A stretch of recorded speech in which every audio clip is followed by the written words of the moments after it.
Hi weavers, welcome back to my channel. Please నా channel ఎవరైనా subscribe చేసుకోకపోతే subscribe చేసుకోండి, బెల్ బటన్ని ప్రెస్ చేయండి, లైక్ షేర్ కామెంట్ చేయండి. లైక్ చేయడం మాత్రం మర్చిపోకండి.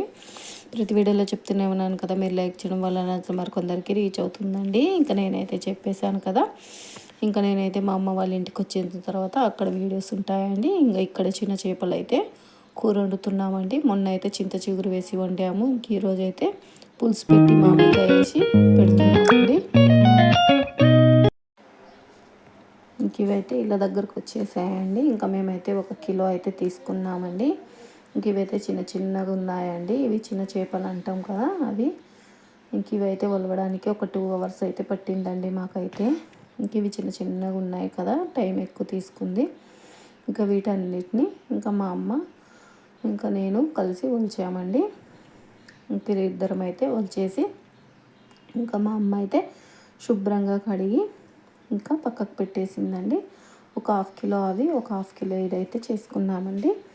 ఇంకా ముందుగా అయితే ఒక కడాయి పెట్టుకొని అందులో కూరకు సరిపడా ఆయిల్ అయితే వేసుకున్నామండి. ఒక 4 టేబుల్ స్పూన్లు అయితే వేసాను, ఎక్కువ ఏం వేయలేదండి.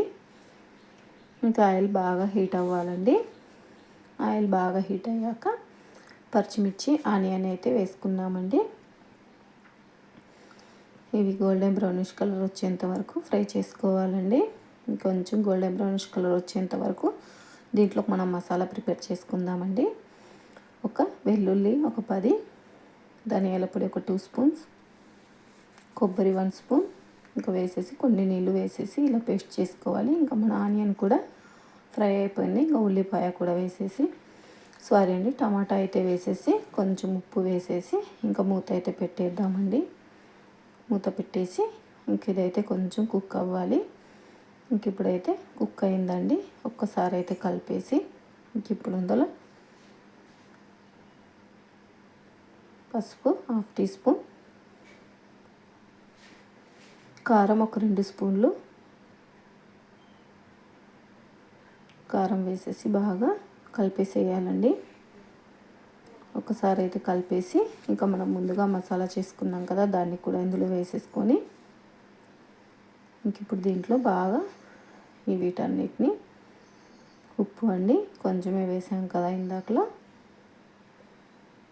వీటన్నిటిని బాగా నూనెలో కుక్ అవ్వనివ్వాలి. ఇంకా ఈలోపు మనం చింతపండును కూడా కొంచెం వేసుకుందామండి. చింతపండును బాగా నలిపేసి ఎంత కావాలో అంత పులుసు చూసి వేసుకోండి. మేము మామిడికాయ వేస్తున్నాం కాబట్టి మళ్ళీ కొంచెమే వేసానండి. ఇంకా కొంచెం చింతపండు పులుసు అయితే వేసేసి ఇంకా ఇందులో ఒకసారి కలిపేసి చేపలు అయితే వేసేసి